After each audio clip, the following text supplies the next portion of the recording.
아, 두 가지를 말씀드렸어요. 여기가 메탄지가 정말 중요해. 그게 전문가들은 이게 너무 아는 것과 모르는 것을 잘 구분을 해요. 근데 그 구분이 잘 되는 이유는 뭐 때문에 그래요? 메타인지가 활성화되어 있기 때문에, 즉 설명이라는 그 기제가 활성화되어 있기 때문에 그래요.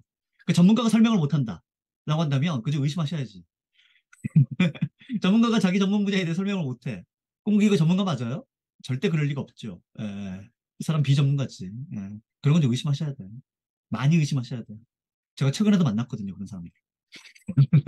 하여튼, 이런 설명을, 이게, 설명하는 것도 메타인지를 높이는 설명법이라는 게 있다. 그 첫 번째는 뭐다? 이론, 인과지식인데, 기본적으로 이론이다. 근데 그 이론적 틀을 그대로 전달하는 게 아니라 이미지적 사고가 필요한데, 그 이미지적 사고를 쓰는 방식은 뭘 떠올리면 되게 좋다? 아까 우리가 봤던 포장마차하고, 그 다음에 이 풍선, 이걸 좀 대비해서 보시면 좀 더 명확하다. 우리가 포장마차를 그 글을 읽을 때 실제로는 글만 읽었지만 그렇지는 않았다. 우리 머릿속에 뭔가 연상되는 게 분명히 좀 있었을 것이다. 그러니 더 잘 기억할 수 있었을 거고. 두 번째 문제는 그 연상되는 게 없기 때문에 텍스트만으로는 한계가 있더라. 그래서 뭐가 필요하다? 이미지적 석으로 보완하는 그 과정이 반드시 필요하다. 그런 게 사실은 우리 돌아가신 이정모 교수님이 인지과학, 인지심리학, 인지과학계에 아주 거두셨는데 아주 정말 대단한 분이었거든요. 정말 아쉽게도 너무 일찍 돌아가셨죠. 그리고 아, 제가 이분을 참 존경하고 좋아했어요. 학부 때부터 너무 좋아했거든요. 그래서 이분이 쓰신 모든 논문과 제가 나중에 이분이 돌아가셨지만 그 블로그가 여전히 살아있어요. 제가 올려드릴게요. 그 블로그에 단톡방에 올려드릴게요. 블로그에 그 심리학의 뭐 초심자부터 또 심리학을 계속 공부하는 사람들이 어떤 내용으로 공부하면 좋을지 뭐 그런 것도 다 이렇게 올려놓으시고 또 이분이 쓰신 책이나 이런 것들도 다 이, HEWP 한글 파일이나 아니면 PDF나 이런 걸 다 변환하셔가지고 다 올려놓으셨어요. 그래서 다 보실 수 있거든요. 혹시 뭐 심리학에 좀 관심이 있다라고 한다면 한번 좀 들어가서 보시면 참 좋을 것 같아요. 아, 뛰어난 학자셨고 또 인지심리학계에 아주 큰 기여도 하셨고 좋은 논문 많이 쓰셨고 학생들도 정말 애정으로 잘 가르치셨던 정말 좋은 교수님이셨죠. 그리고 제가 그 학부 때 들었던 그 수업 중에서 인지심리학 수업 중에서 이 말씀하셨던 그러니까 제가 아까 보여드렸던 그, 그 포장마차하고 이 실험 있잖아요. 이 실험을 보여주셨던 그 장면을 제가 아직도 기억하고 있지 못해요. 너무 센세이셔널 했거든요. 인지심리학이 이런 거구나. 이게 진정한 인지심리학이구나 라고 뭔가를 깨달았던 뭐 그 순간들이었습니다. 물론 김경일 교수님도 아주 뛰어난 인지심리학자시고 또 강의도 참 잘하시고 설명도 너무 잘하시잖아요. 김경일 교수님은 그 전에 제가 보여드렸던 그 요새 실험 있잖아요. 그걸 잘 인용하세요. 그러나 칼 덩커가 만들었던 요 실험을 잘 인용하시는 분입니다. 여하튼 뛰어난 인지심리학자들이 전문성에 대해서 뭐라고 얘기하고 있었는지 근데 그게 꼭 인지심리학자뿐만 아니라 아주 뛰어난 철학자였던 칸트도 그 얘기를 했었다. 근데 사실 좀 그 심리학의 역사를 보면 심리학자가 칸트를 좋아하면 안 돼요. 왠지 아시죠? 심리학과 졸업생들 안 계시겠구나. 왜냐하면 칸트가 그 심리학하는 사람들을 학문적 영역에서 쫓아냈거든요. 그러니까 이런 사람들은, 그러니까 이런 놈들은 학생들을 가르칠 만한 그런 위치에 서면 안 된다. 원래 칸트가 그 당시에 라이프치히 대학에서 파워가 셌던 사람이라 주변에 있는 대학들한 또 자기가 있었던 대학에 압력을 좀 가해서 그 심리학 하는 놈들을 야 이런 애들 좀 빼버려라. 이건 진짜 우리는 철학자잖아. 칸트 입장에서 보면 철학자인데 그 철학은 뭐예요? 인간의 사유 깊이잖아. 그걸 자꾸 뭐 하려고 그래? 심리학자들은 그걸 측정하려고 들잖아요. 자꾸 숫자로 바꾸잖아. 아니, 자꾸 뭔가 숫자로 바꾸는 게 이게 너무 마음에 안 돼. 어떻게 인간이 갖고 있는 심오한 사고를 그걸 어떻게 측정을 하고 그걸 어떻게 과학적으로 증명을 하고 이렇게 이런 그런 이런 나쁜 놈들이라고 그렇게 해서 심리학자들을 교수 생활을 못하게 만들었던 그 사람이 바로 칸트였거든요. 예. 하지만 지금은 철학보다는 심리학이 훨씬 더 대세가 된 인간의 마음을 과학적으로 연구하는 게 가능해진 우리가 그렇게 믿고 있잖아요. 인간의 마음을 과학적으로 연구할 수 있고 더 우리가 갖고 있는 잠재력을 과학적으로 더 잘 개발할 수 있는 방법이 있다라는 것들도 심리학자들이 워낙 많이 밝혀냈으니까 철학은 거기에 기여하는 바는 꽤 크지 않죠. 미안합니다. 혹시 철학과 전공하신 분이 계시다면. 넘어갈게요. 자, 너무 길게 얘기하지 않겠습니다. 예. 아, 김기현 교수님도, 예, 그쵸. 예, 프롤로그에, 예, 예, 맞습니다. 네. 이제 세 번째 메타인지를 어필하는 설명법 세 번째는 뭐냐면, 멘탈 시뮬레이션이에요. 이게 좀 애매하고 어려운 개념일 수도 있는데, 제가 쉽게 설명드릴게요. 자, 여러분들 저기 축구할 때요, 스트라이커 있죠. 소위 말해서 축구 선수들 중에서 전문성이 가장 뛰어난 애들. 골 결정력이 뛰어난 애들. 또 패스 되게 잘하고. 그러니까 소위 말해서 프로 선수들과 아마추어 선수들의 차이점. 먼저 하세요. 예를 들어서 프로 선수는 뭐 볼 트래핑이라고 얘기하잖아. 발 끝에 놓고 이렇게 막 공 막 차고 이런 거 있죠. 이걸 막 2시간씩 하는데 아마 선수들은 그렇게 오래 못 하고. 이런 차이가 클까요? 프로 선수는 막 이렇게 뭔가 그 골을 저기 어느 위치에서 정확하게 뭐 슛을 쏘고 잘 집어넣는데 아마 선수들은 그 에러가 크고 뭐 이런 걸로 생각하십니까? 사실 꼭 그렇지는 않거든요. 특히나 이제 프로 내에서도 마찬가지죠. 프로 내에서도 A급, S급과 그렇지 않은 B급이나 뭐 C급 연봉을 따지면 그런 선수들이 그렇게 기량에서, 그러니까 기술적 그 차원에서 너무 큰 차이를 보이느냐, 아주 큰 차이를 보느냐, 뭐 손흥민이 뭐 이렇게 100m가 빨라요? 더 빠른 놈들 많거든. 더 빠른 놈도 많잖아요. 패스가 그렇게 정확해? 아니죠. 더 정확한 패스를 하는 사람도 많아요. 근데 왜 손흥민은 그렇게 탁월한 선수인 거예요? 뭐 때문에? 이게 바로 심리학자들이 밝혀낸 멘탈 시뮬레이션이라는 그 내용이에요. 심리학자들이 뭘 밝혀냈냐면, 자, 선수들을 모아요. 그 선수들을 모아놓고 뭘 보여주냐면 경기 장면을 보여줘요. 그리고 나서 이 경기 장면에서 너 지금 뭐 할 거니? 라고 물어보는 거예요. 이때 네가 이 위치에 있으면 뭐 할 거야? 라고 물어보는 거야. 자, 그래서 네가 이 위치에 있으면 뭐 할 거니? 라고 하니까 우리 선수들이 우리 같은 팀이 여기 있잖아요. 그러니까 뭐야? 내가 이렇게 패스하면 얘가 이쪽으로 주겠죠. 그리고 얘가 이렇게 해서 이렇게 넣겠죠. 뭐 이런 식으로 이제 막 사람들이 대답을 하는 거예요. 이해하셨죠? 이해하셨죠? 근데 이런 거 하는데 좀 탁월한 놈들이 있더라는 거야. 그러니까 소위 말해서 선수적 기량이 아주 뛰어난 애들. 걔들이 어떤 특성인 줄 아세요? 걔들이 순식간에 세 개를 돌리더라는 거야. 그러니까 다른 애들은 내가 이렇게 하면요. 그 다음에 이렇게 하고요. 이렇게 하고요. 이렇게 하고요. 그러고 직선적으로 하나만 이렇게 돌리잖아요. 머릿속에. 그쵸? 하나를 시뮬레이션 시키는 거예요. 예? 이해되셨죠? 근데 뛰어난 애들의 특성이 뭐냐면 동시에 야, 내가 이렇게 할 수도 있고요. 이렇게 할 수도 있고요. 이렇게 할 수도 있거든요. 동시에 몇 개를 시뮬레이션 시켜요, 머릿속에? 한 세 개, 네 개를 시뮬레이션 시키는 거예요. 그러니까 사실 그 골 결정력이 탁월하고 그 연봉 많은 선수들 얘들의 특성이 뭐냐면 특히나 메시 같은 애들 그렇게 많이 안 움직여요. 그렇게 그 부지런한 선수가 아니야. 박지성은 두 개의 심장을 갖고 있었지만 메시는 잘 보세요, 메시. 메시를 혹시 지금 어디 마이크가 섞여 있는 것 같은데.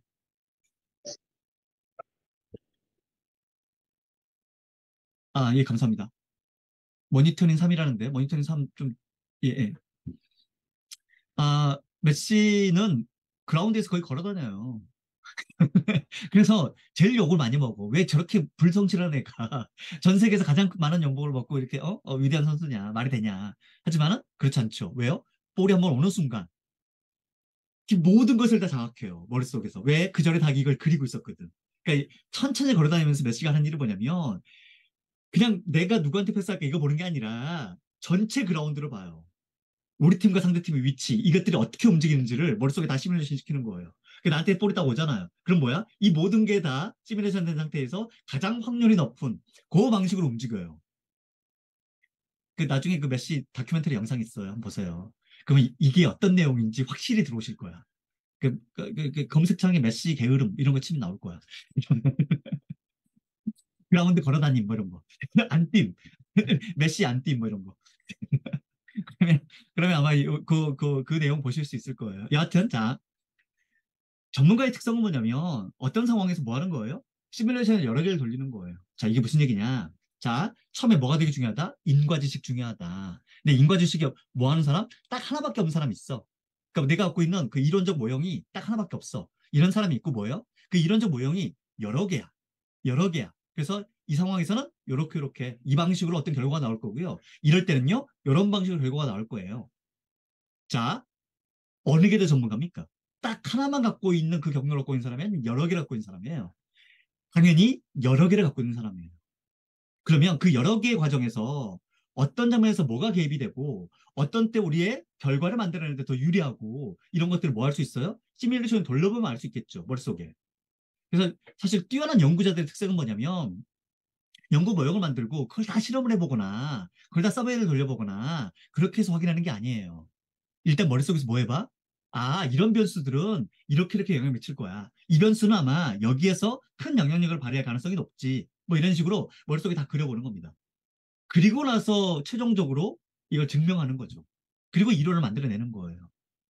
이게 전문가들이에요. 정리하면 전문가는 뭐다? 하나만 돌리는 게 아니라 동시에 여러 개를 돌릴 수 있다. 다시 말씀드리면 이론적 틀을 하나만 갖고 있는 게 아니라 인과지식을 딱 하나만 갖고 있으면 인과지식이 하나면 이거밖에 없잖아요. 인과지식이 여러 개야지 이렇게 다 돌려볼 거 아니야. 그쵸? 머릿속에 뭐예요? 이론적 모형을 여러 개를 갖고 있다. 다시 말씀드리면 여러분들이 뭐 어떤 분야의 전문가다. 자, 스트레스 전문가다. 번아웃 전문가다라고 한다면 번아웃 모형을 나 하나밖에 몰라. 이게 전문가예요? 그럴 리가 없죠. 그럴 리가 없어요. 예. 뭔가를 얘기할 때 여러 가지 모형들을 동시에 돌릴 수 있어야 된다. 그리고 이 상황에 맞는 만약에 내 클라이언트에 맞는 가장 적합한 모형을 제시할 수 있는 것. 이게 전문가다. 예. 자, 그래서 제가 이번 시간에 세 가지 설명법을 말씀드렸는데 이 비슷한 얘기를 실은 의사결정에도 활용이 돼요. 그러니까 우리가 좀 본질을 까먹으면 안 되는데 우리 지금 의사결정 공부하고 있어요. 자꾸 이제 전문성 얘기하니까 아, 잠깐 좀 그 본질이 호도되는 느낌이 좀 있어서 다시 우리 본질로 들어가서 우리 뭐 하고 있어요? 의사결정하고 있는 겁니다. 의사결정도 마찬가지예요. 의사결정에 근데 수지vel치, 제구엘치의 부인이세요. 지의 아시잖아요, 제구엘치. 수지웰치는 제구엘치 부인으로 더 유명하지만 원래 이분이 어떤 분이었냐면 하버드 비즈니스 리뷰 편집장이에요. 그러니까 되게 똑똑하신 분이었어. 근데 이제 제글치를 만나서 본인이 사실은 원래 되게 센 사람이고 원래 되게 똑똑한 사람인데 더 센 사람을 만나가지고 약간 좀 그 묻힌감이 없잖아 있죠. 여하튼 뭐 수지웰치. 그러니까 이분 쓰신 책이 우리나라에서 번역도 돼 있어요. 10-10-10이라고 요건데 그게 어떤 거냐면 Decide where you want to be in 10 minutes, 10 months, 10 year라고 돼 있는 요거 있죠. 예, 예, 예. 그러니까 네가 decision making 되게 잘하고 싶잖아. 그러면 뭐 해야 돼? 이게 내가 어떤 결정을 하고 나서 그게 10분 뒤에 어떻게 될지, 10달 뒤에 어떻게 될지, 10년 후에 어떻게 될지 이걸 시뮬레이션 해봐야 돼. 이걸 시뮬레이션 해봐야 돼. 그러니까 이걸 시뮬레이션 한 사람들은 뭐예요? 전략적 의사결정이 가능한 사람들이에요. 특히나 조직의 리더들이 아주 단기적으로 그만 봐. 내가 지금 이런 의사결정 하잖아? 그러면 내가 10분 후에, 10달 뒤에 모습만 봐. 이게 좋은 리더예요? 그렇지 않죠. 조직의 10년 뒤에 조직의 모습은 어떻게 될지 이걸 머릿속에 시뮬레이션 하면서 의사결정하는 사람들. 이 사람들이 탁월한 의사결정자다. 라는 게 사실 이 책의 전반적인 내용입니다. 그리고 여러 가지 사례와 또 이분이 하버드 비즈니스 리뷰의 편집장이었으니까 HBR에 올라왔었던 좋은 아티클들도 몇 가지가 소개돼 있고 뭐 그런 식으로 책을 쓰셨어요. 그러니까 핵심은 뭐냐면 핵심은 내가 어떤 디시전 메이킹을 하는데 10미닛과 10months와 10year를 내가 이걸 진행했을 경우 내가 이걸 진행하지 않았을 경우에 각각의 어떤 모습일지를 시뮬레이션 해보는 거죠. 그리고 나서 프로스 앤 콘스 장단점을 따져가지고 의사결정하는 것. 이게 시뮬레이션이 의사결정의 아주 기본적인 마인셋이다. 라고 말씀하셨고 실제로 조직에서 좋은 의사결정 하시는 분들이 이걸 머릿속에 이걸 돌리고 있는 거죠. 정리하면 제가 세 가지를 말씀드렸어요. 첫 번째는 뭡니까? 코절 날리지예요. 코절 날리지. 인과지식이에요. 일종의 이론적 틀이에요. 두 번째는 뭐예요? 그걸 그냥 개념적으로 얘기하는 게 아니라 머릿속에 그려지게. 일단 여러분들 머릿속에 그려질 수 있어야 되고 어떤 개념을 학습을 할 때, 그렇죠? 여러분 새로운 뭔가를 학습을 할 때 일단 머릿속에 뭔가 그릴 수 있어야 되고 그 상대 입장에서 더 잘 그려질 수 있게끔 설명할 수 있으면 아주 좋은 설명법을 갖고 있는 거죠. 그렇게 만들어진 설명법이 메타인지를 높이는 설명법이다. 그리고 단순히 어떤 하나의 어떤 이론적 틀만 가지고 그렇게 시뮬레이션 하는 것은 이것도 역시 전문가적 직관을 높이는 방식은 아닐 것이다. 얘를 높이려면 어떻게 된다? 여러 개를 동시에 놓고 한번 돌려보고 그 중에서 가장 타당한 모형, 가장 확률이 높은 모형 이런 것들을 찾아내는 능력, 그 능력까지도 트레이닝 해야 된다. 트레이닝 해야 된다. 거기에 제가 말씀드리고 싶었던 세 가지였어요. 그래서 제가 지난 시간에 이어서 이번 시간에 꼭 이걸 강조했던 이유는 여러분들이 하는 일이 설명이시잖아. 누군가 앞에서 뭔가를 자꾸 말씀하시는 분들이고, 근데 이분들에게 적어도 제가 시스템 1과 시스템 2를 강의하는데, 근데 기본적으로, 아, 여러분들이 어떤 설명법이 더 유리한 설명법이고, 또 여러분들이 메타인지를 높이는 설명법이 어떤 설명법인지는 말씀드리는 게 예의일 것 같아서, 그래서 이렇게, 아, 시간을 좀 많이 할애해서 설명을 좀 드렸습니다. 혹시 제가 설명드렸던 내용 중에서 궁금하신 점 있으면은, 뭐 지금 올려주셔도 좋고, 아니면은 나중에라도 또 따로 저한테 메시지 주셔도 좋고요. 혹은 단톡방에 올려도 좋으니까, 특히나 이 내용은 여러분들 좀 명확하게 좀 이해하고 넘어갔으면 좋겠어서 다시 한번 좀 강조드리고 있습니다. 잘 이해가 안 되거나, 부연 설명이 필요하거나, 뭐 그런 게 좀 있으시다면 언제든지 메시지 주세요. 네. 자, 이제 마지막 테스트 하겠습니다. 자, 보세요. 자, 메리라는 이름의 어린 소녀가 엄마와 남동생과 함께 해변에 갑니다. 그들은 빨간색 차를 몰고 그곳에 갑니다. 해변에서 그들은 수영을 하고 아이스크림 먹고 모래밭에서 놀고 점심으로 샌드위치를 먹습니다. 자, 질문. 자, 그들의 차는 무슨 색이었습니까? 올려보세요. 채팅창에. 이제 마지막 테스트예요. 레드, 빨간색 좋습니다. 자, 이제 그만 주셔도 돼요. 자, 두 번째. 그들은 점심으로 빵을 먹었습니까? 샌드위치다. 샌드위치. 네. 이화영 선생님, 네. 이화영 선생님, 네라고 하셨어요. 자, 아, 샌드위치. 자, 세 번째 문제. 그들은 차 안에서 음악을 들었습니까? 음악 들었어요? 아니요. 샌드위치도 빵의 일종 아닙니까? 그렇죠. 샌드위치는 빵의 일종이죠. 아니요, 모릅니다. 모릅니다. 아니요. 고맙습니다. 네 번째. 그들은 점심 먹을 때 레모네이드 마셨습니까? 아니요. 자, 일단 그만 주셔도 괜찮습니다. 됐습니다. 네. 사실은 1번과 2번은 답이 있어요. 이게 3번과 4번은요, 예, 아니오는 틀린 답이에요. 그러니까 여러분들 아니오라고 하시는 분들은 다 틀린 답이에요. 정답은 뭐예요? 모른다예요. 우리는 3번과 4번의 답을 알 수가 없어요.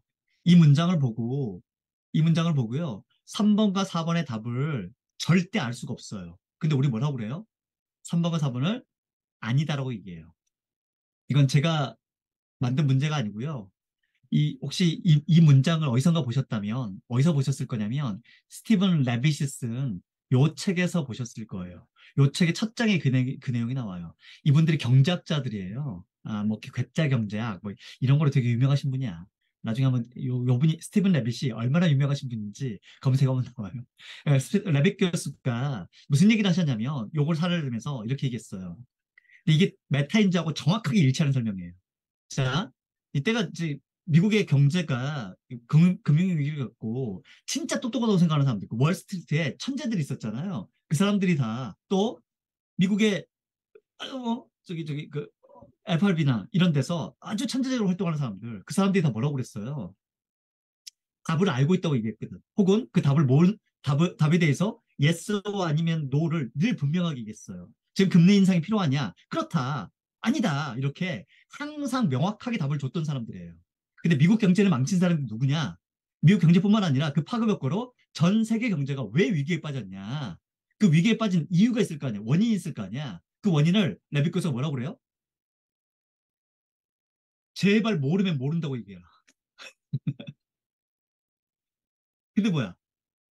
얘들은 늘 yes 아니면 no로 답을 주더라는 거예요.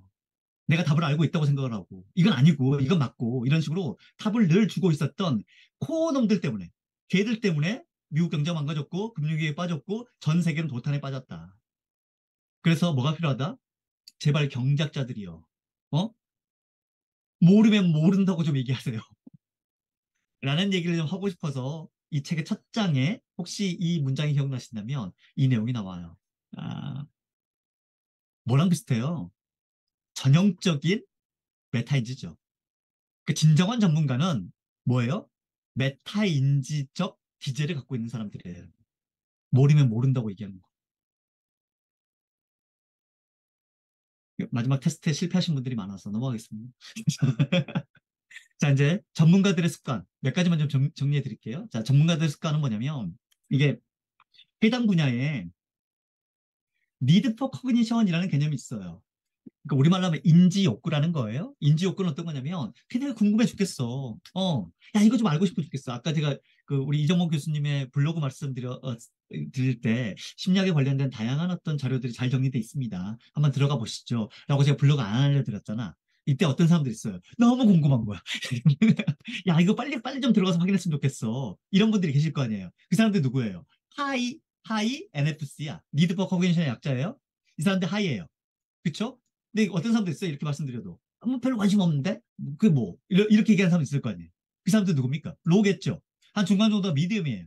근데 이 사람들이 학습에 에볼루션, 뭔가 좀 진화되는 어떤 스코어, 이전에 비해서 확실하게 달라진 스코어, 이걸 보잖아요. 그럼 누가?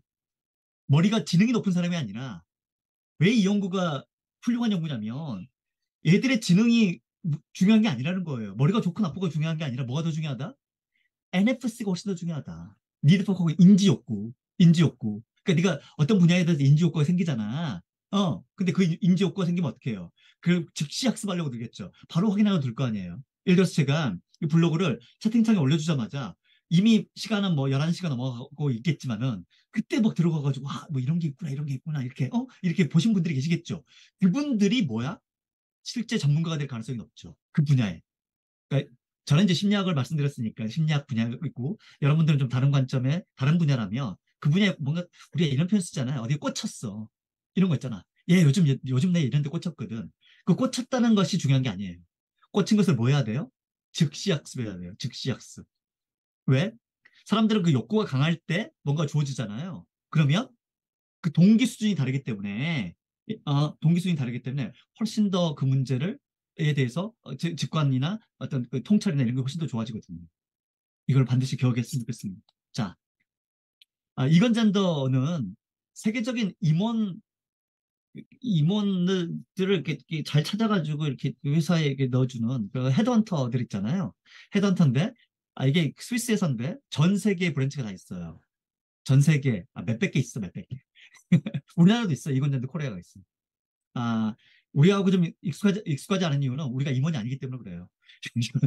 저는 대기업의 임원들 서칭해가지고 그 사람들 이렇게 해주는, 그 소위 말해서 한 명을 꽂아줘도 이게 금액이 다르죠. 대리급, 과장급은 사실 별 돈 안 돼요. 임원급들이 돈이 되거든요. 그래서 그거 하시는 분들인데, 그거 하는 그 회사인데, 걔들이 재밌어요. 얘들이 갖고 있는 하나의 툴 하나 말씀드릴게요. 이 툴이 어떤 툴이냐면, 얘들이 이제 그 임원 후보자들, 캔디데이트 X가 있고, 임원 후보자 X가 있고요. Y가 있어요. 이 사람들이 뭘 평가해야 돼요? 이 사람이 어떤 능력을 갖고 있습니다. 그리고 이제 고객사한테 이 사람이 이런 능력을 갖고 있어요라고 어필할 거 아니에요. 고객사 그걸 억셉을 하고만 채용이 되면서 이 사람은 그래서 이제 인센티브를 받는 거죠. 여하튼 뭐 그런 구조인데. 자, 여기에 X라는 사람의 커런트 레벨, 그러니까 현재 레벨을 측정해 주는 것도 되게 중요하죠. 근데 고객이 궁금한 건 뭐예요? 더 궁금한 것은 이 사람이 우리 회사에 와서 어떤 잠재 능력을 발휘해가지고 어떤 성과를 낼까요? 이게 더 궁금한 거 아니에요? 지금 뭐가 궁금한 거야? 포텐셜이 되게 궁금한 거예요. 그리고 또 뭘 알아야 돼요? 바람직한 수준이 있을 거 아니야. 우리 이쪽 그 클라이언트가 원하는 그 수준이 있을 거 아니에요. 그 수준이 뭐야? 이 동그라미 흰 동그라미예요. 그 수준에 미트 하느냐 그렇지 않느냐? X는 어때요? 그 수준에 고객이 이만큼 원하는데 그 수준 미트예요? 그렇지 않죠. 근데 이 분야는 어때? 얘는 미트하진 않지만 포텐셜이 있잖아요. 그러면 이 회사에 옮긴 다음에 얘를 뭐 할 수 있어? 미트할 거 아니에요. 이거 잘 충족시킬 거 아니에요. 그쵸? 그쵸? 자, 그런데 이 충족 여부를 이 사람이 이런 포텐셜이 있고요. 얘가 충족할 것 같아요. 라고 하는 것을 뭘 보면 할까요? 뭘 보면 할까요? 이 사람이 이런 잠재력이 있고요. 고객의 요구에 이렇게 충족시킬 수 있거든요. 라는 걸 도대체 뭘 보면 할까요? 뭘 보면 하냐면 assessment of potential, 그러니까 즉 잠재를 측정하는 도구가 있어요. 애들이 쓰는 도구예요. 근데 얘가 여러 전 세계 많은 임원들을 대상으로 이걸 다 돌려봤을 거 아니에요. 그러니까 어때? 이게 말이 되는 거야. 그래서 이걸 경험적 증거로 얘를 갖고 있는 거예요. 그게 어떤 거냐? 자, 보세요. 크게 네 가지가 중요하다는 거야. 네 가지 중에 첫 번째 어떤 거야? curiosity. 호기심이에요. 그러니까 이 분야에 대해서 이 사람이 얼마나 호기심이 강한지, 아까 니드 포 코기심 있죠. NFC를 측정하는 겁니다. 이게 높아. 이 높은 사람이 어떤 사람이야? 이 빨간색이 이만큼 간 사람이죠. 이 사람 어때요? 상대적으로 낮죠. 그쵸? 그리고 또 뭘 봐요? 인사이트. 이 사람이 얼마나 통찰력이 있는지. 세 번째는 뭐? 디테미네이션. 의사결정 능력. 의사결정 능력 정말 중요해요. 네 번째는 뭐? 인게이지먼트. 열의. 열이 얼마나 해당되는 그 업무 영역이 얼마나 열이가 있는지, 우리 조직이 얼마나 열이가 있는지, 측정하는 겁니다. 근데 요 네 개가 다 높아. 그러면 현 수준이 얼마야? 현 수준이 이거밖에 안 되잖아요. 그쵸? 근데 뭐야? 이게 높은 사람은 뭐야? 잠재력을 그만큼 높게 평가해 주는 거예요. 다시 정리하면 이거예요. 얘는 현장에서 증명이 돼 있어. 뭘로? 큐리아시티가 높은 사람 있잖아요. 어떤 분야에 호기심이 높은 사람은 뭘 인정받아요? 잠재력을 인정받아요. 실제 현실에서. 아니, 우리가 지금 있는 이 비즈니스 현실에서 그 분야에 호기심이 높은 것만으로도 그 분야에 뭐야? 역량을 인정받을 수 있어. 왜? 나중에 얘가 이만큼 역량을 키울 거거든. 이라고 인정해 준다니까요. 그게 현실이라니까. 자, 그러면 여러분들이 어떤 전문성을 키우기 위해서 지금 현재 전문성을 잘 확보하는 거, 물론 이거 되게 중요하잖아요. 진짜 더 중요한 게 뭘까요? 여러분들에게 현재 하는 그 학습하는 분야 혹은 강의하는 분야에 대해서 뭘 갖고 있는 것? curiosity, need for cognition. 이거 너무 중요하잖아요. 그렇잖아. 그렇잖아요. 그래서 하버드 비즈니스 리뷰의 특집호에 Why Curious Matter. 그러니까 왜 그렇게 호기심이 중요하지? 라는 특집 이 아티클이 실린 적이 있어요. 그 내용이 어떤 거냐? 주로 이런 내용이야. 보세요. Curiosity across industry, 그러니까 여러 산업 분야를 다 이렇게 이렇게 비교해봐, 어떻게 봐? 그랬더니 리더 그룹 있잖아. 또 미드레인지가 있고 레거즈는 저성과자예요. 뒤에 얘들을 보면 어때요? 뭘 보면 얘들의 큐리어시티를 측정을 해봐. 그럼 뭐랑 일치해? 뭐랑 일치해? 이 사람이 리더 그룹에 속할지, 아니면 중간 그룹에 속할지, 아니면 저성과자일지 얘가 이측이 가능해. 그 저성과자는 기본적으로 그 분야에 대한 성과를 못 내는 사람이기도 하지만은 그 성과를 측정하지 않아도 돼요. 뭘 가지고 우리 예측할 수 있어요? 너 그 분야에 대해서 얼마나 호기심 있니? 이거 물어보면 돼. 호기심 나죠? 그럼 뭐야? 얘의 성과하고 거의 일치해요. 너무 재밌지 않아요? 그래서 조직에서 뭐가 중요해? Why curious matters예요. 아, 이건 잔더가 이런 거 연구를 되게 좋아하는 애들이에요. 약간 심리학적 개념을 가지고 자꾸 뭔가를 증명하려고 현실에서, 그러니까 우리가 비즈니스 세계에서 자꾸 이거 현장에서 적용으로 애를 쓰고, 그리고 증명하려고 애를 쓰는 애들이에요. 그러니까 저는 참 애들 괜찮게 봐요. 아, 이것도 역시 마찬가지죠. 전 세계 여러 브랜치들이 있으니까, 이 브랜치들에서 뭘 했냐면, 걔들 자기들 클라이언트들이 있는 그 고객사가 있을 거 아니에요. 걔들이 뭘 측정을 해? 호기심 측정해요. 얘들 도구가 있거든. 호기심 측정 도구 나중에 한번 보여드릴게. 여하튼 클러스트를 측정을 해요. 그리고 뭐야? 뭘 발견해요? 선형관계가 있다는 거 발견해요. 선형관계는 뭐예요? 선형관계. X가 이만큼 증가할 때 Y도 이만큼 증가한다. 요게 선형관계잖아요. 그걸 증명을 했어요. 입증을 했어. 그랬더니 뭐야? 클러스 점수가 높을수록 뭐도 높아진다? 역량도 높아진다는 거예요. 그러니까 그 잠재력 연결해서 생각해 보셔야 돼요. 자, 그러면 얘가 이제 국가별로 애들 측정하는 지표가 참 재밌어. 브라질 있잖아, 브라질. 브라질은 뭐야? 쿠라스도 낮고 컴피턴스 낮아요. 얘들은 호기심 별로 없는 애들이야. 삼바하고 축구 외에는 아무런 관심이 없는 놈들. 걔들이 바로 브라질 놈들이죠. 자, 근데 여기서 되게 재밌는 건 뭐냐면 일본이죠, 일본. 일본 애들이 만약에 이 선형을 그대로 따른다면 어디까지 가야 돼요? 요만큼 올라와야 되지. 그쵸? 얘들이 역량이 전 세계 최고여야 돼. 최고 수준이어야 돼. 그렇잖아. 근데 그렇게 안 나오죠. 왜요? 왜 그럴까? 자, 얘들이 큐리어스도 없잖아요. 일본이 어떤 나라예요? 오타쿠의 천국이잖아. 뭐 하나 꽂히면은 그냥 끝까지 가는 놈들. 그 놈들이 많이 살아. 너무 다행인 게 뭐예요? 우리나라 입장에서 너무 다행인 게 사회적 시스템이요. 걔를 역량으로 못 바꿔줘요. 그냥 오타쿠를 어떻게 만들어줘요? 그냥 집에만 있게 만들어주는 그 놀라운 사회적 시스템. 예, 그런 거죠, 뭐. 자, 근데 여기 상대적으로 영국은 어떻습니까? 영국의 교육 시스템이나 사회적 시스템은 정말, 물론 예전에도 훌륭했지만, 여전히 본받을 점이 참 많은 국가예요. 네, 하여튼, 네.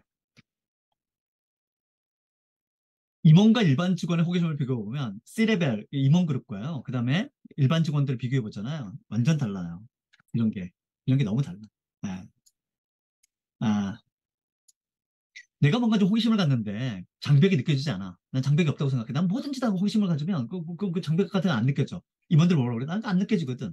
직원들은요? 난 장벽이 많이 느껴져. 아, 큐라시티는, 내가 인커리지하는, 그레이트라는데 인커리지라는데, 이게 큐라시티가 그런 역할을 해. 이거 이렇게 얘기하죠. 이거 돈 많이 벌게 만들어줘. 그래, 난 그렇게 생각해. 내가 진짜 원하는 답을 얻는데, 네가 뭔가를 질문을 하잖아. 그럼 나는 뭐야? 내가 답을 얻을 수 없어. 그러니까 내가 질문하는데 답을 얻을 수 없어요. 없어가 뭐야? 아대 인플로어는 저는 그래요. 임원들은요? 아니요. 이게 무슨 얘기예요? 얘를 질문하면 답을 얻는다는 얘기죠. 답을 얻는다는 얘기잖아. 그쵸? 임원은 답을 얻기 쉬워요. 왜요? 임원들 호기심 있어. 그리고 답도 얻기 쉬워. 왜? 강성 선생님이 호기심과 역량 그래프 대한민국은 사실 이건전더의 브랜치들 중에서 그렇게 영향력이 큰 브랜치가 아니에요. 그래서 연구가 없어요. 빠졌어요. 네. 저는 잘 우리나라 사람들의 특히나 조직에서 의 호기심의 수준은 좀 안타깝게도 그렇게 높게 보지는 않습니다. 왜냐하면 제가 그 호기심 측정하는 도구를 간혹 제가 이 기업 조직 문화나 이런 쪽에 뭔가를 할 때 제안을 제가 많이 하거든요. 이런 거 좀 측정해 보세요. 정말 중요하거든요. 직원들의 호기심이 실제로 잠재력이에요. 그래서 잠재력을 측정하기 위해서는 이거 측정해 보는 게 정말 좋거든요. 라고 제가 좀 많이 좀 제안을 하는 그런 그런 단계예요. 그러니까 사실 이분들이 이런 개념을 우리나라에서는 거의 뭐 접해보지를 못해가지고 되게 그러니까 일단 이해를 못해. 하지만 제가 또 설명을 열심히 하니까 물론 잘하기도 하고 그래서 하면은 또 받아들여요. 이거 하면 되게 좋을 것 같다라고. 그래서 뭐 이렇게 그 해당되는 기업의 뭐 임원이나 이런 분들이 되게 그걸 잘 받아들여 주세요. 그래서 실제로 그렇게 해서 진행하기도 하고 뭔가 점점 하나씩 늘어나고 있긴 하지만은 아직까지는 뭐 이런 전반적인 어떤 그런 어떤 조직의 분위기가 여기까지 수용하는 그런 문화나 분위기는 아직까지 못 되는 것 같긴 해요. 좀 아쉽긴 해. 맞아요. 강선 생님 답이 정답이에요. 임원은 궁금하면 답을 직접 찾는 게 아니거든요. 임원들 항상 뭐라고, 야, 뭐 좀 알아봐봐. 뭐 좀 확인해봐봐. 그 호기심이 생기면 일단 말을 던져놓으면 돼. 누가 답을 가져와요? 직원들이 가져오잖아. 그러니까 이번은 답을 얻기 쉬운 거죠. 그래서 제가 실은 솔직히 오히려 더 저는 직원 방법이 임원 호기심 물어보면 답을 주니까. 그런데 반대로 호기심을 장려하려고 생각은 안 하잖아요. 이 직원들의 어떤 포텐셜을 높이기 위해서는 임원들이 어떤 입장이 필요하냐. 직원들의 호기심을 장려하는 그런 관점에서의 어떤 그 마인드셋과 그런 행동과 그런 태도를 보이는 게 정말 중요하거든요. 제가 뭐 어떤 회사에 임원 교육을 할 때마다 늘 이 얘기를 해요. 제발 당신들이 좀 답을 줘라. 아, 저 오늘 뭐 시간이 거의 다 됐어요. 여기까지. 그래도 이 설명까지 좀 드리는 게 좋을 것 같습니다. 여러분들이 일단 좀 뭔가 마스터한다는 느낌이 좀 가끔. 그러면 우리가 호기심이 생길 때가 있고 그렇지 않을 때가 있잖아요. 그러니까 어떤 때는 어떤 얘기 제가 이런 강의 드리고 하면 이거 너무 재밌고 너무 궁금하고 또 알아보고 싶고 그래서 막 끝나고 나서 또 제가 자료 드리고 이러면 한번 좀 보면서 아까 박사님 무슨 얘기 하셨지 뭐 이러면서 막 찾아보다가 그리고 저한테 뭐 이렇게 개톡 주는 분도 계시기도 하고 이런 분들 계시잖아. 그쵸? 근데 평소에 여러분들이 이런 어떤 성향을 갖고 있다 하더라도 호기심이 안 나올 때가 있어. 호기심이 전혀 안 생길 때가 있어. 자, 한번 보세요. 지금 당장 휴가를 떠나. 1번, 2번 뭐 택하실래요? 대부분 다 2번 선택하시죠. 참 다행입니다. 인간은 기본적으로요. 2번이 기본값이에요. 인간한테는. 왜요? 호모사피엔스는 뭐가 있었어요? 다른 영장류한테 없었던 크리아서티, 호기심이 있었어요. 다른 영장류는 이런 호기심이 없어. 그래서 지금 당장 먹을 것만 있으면 만족해. 근데 인간은 그렇지 않았거든. 뭐예요? 저 뒤에는 뭐가 있지? 저 산 너머에는 뭐가 있지? 내가 이 도구를 가지고 이렇게 쓰면 어떻게 되지? 이 호기심이라는 이 놀라운 능력이 인간한테 있었기 때문에 지금의 인류의 문명을 만들었어요. 그쵸? 인간 호기심 정말 중요하잖아. 그쵸? 그래서 1번과 2번 중에 실제로 인간이 좋아하는 거 뭐예요? 2번이에요. 왜? 얘는 저 뒤에는 뭐가 있지? 이거 궁금하잖아요? 이거 뭐야? 그냥 직선이잖아. 이게 무슨 도로예요? 이 사우디아라비아에 있어요. 예. 이게 무려 거의 한 370km가 직선이야. 한 번도 안 꺾여. 전 세계에서 직선으로 제일 긴 도로예요. 그래서 구글 맵에서 찾아보시잖아. 그러면 얘가 진짜 말 그대로 그냥 그냥 사막 한가운데 이게 그냥 한 줄로 있어요. 이게 말도 안 되는 줄이 하나 있어.